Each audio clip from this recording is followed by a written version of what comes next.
किसी समय की बात है, एक राजा ने अपने दरबार में पंडित जी को पूजा पाठ के लिए बुलाया।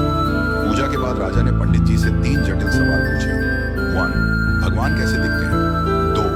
भगवान कहाँ तक देख सकते हैं? 3. भगवान क्या करते हैं?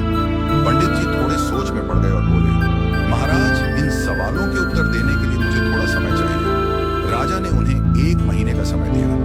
पंडित जी घर लौट आए, लेकिन कई दिनों तक उत्तर नहीं सूझा। उनकी परेशानी देखकर उनका बेटा बोला, पिताजी, आप क्यों चिंतित हैं? पंडित जी ने उसे राजा के सवालों के बारे में बताया। बेटे ने आत्मविश्वास से कहा, पिताजी, आप चिंता न करें, मैं इन सवालों का उत्तर दूंगा। अगले दिन दोनों राजा के दरबार में पहुंचे। राजा ने पंडित जी से पूछा, पंडित जी, आपने मेरे सवालों के जवाब खोज लिए?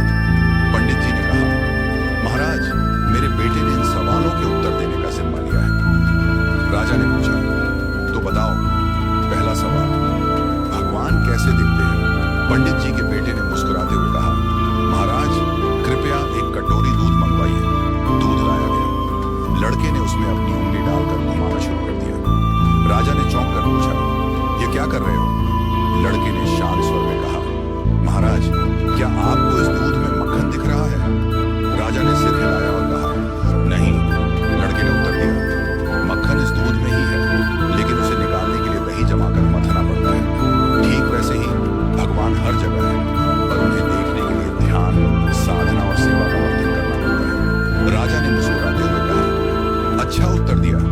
अब बताओ, भगवान कहाँ तक देख सकते हैं? पंडित जी के बेटे ने कहा, महाराज, कृपया एक दिया मंगवाइए और उसे जलाइए। दिया जलाया गया और उसकी रोशनी चारों ओर फैल गई। लड़के ने पूछा, इस दिए की रोशनी कहां तक जा रही है? राजा ने कहा, यह तो पूरे कमरे में फैल रही है। लड़के ने उत्तर दिया, ठीक वैसे ही भगवान की दृष्टि की कोई सीमा नहीं है। जैसे इस दिए की रोशनी हर दिशा में फैलती है और सब कुछ देखती है, वैसे ही भगवान भी हर जगह सब कुछ देख सकते हैं। राजा ने संतुष्ट होकर कहा, बहुत अच्छा उत्तर दिया। अब बताओ, भगवान क्या करते हैं? पंडित जी के बेटे ने मुस्कुराते हुए कहा, महाराज, कृपया कुछ देर के लिए अपना सिंहासन मुझे दे दीजिए और आप नीचे बैठ जाइए।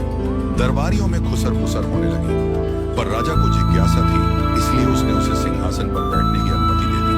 लड़का सिंहासन पर बैठकर बोला, महाराज, अब देखिए, अभी तक आप राजा थे और मैं आपकी प्रजा था, लेकिन अब मैं राजा हूं और आप मेरी प्रजा हैं।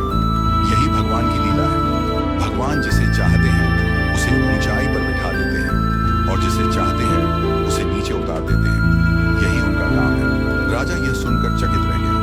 उसने पंडित जी और उनके बेटे की चतुराई की सराहना की और उन्हें ढेरों उपहार दिए। राजा ने कहा, आज तुमने मुझे भगवान की शक्ति, दृष्टि और कार्यों का गूढ़ रहस्य समझा दिया।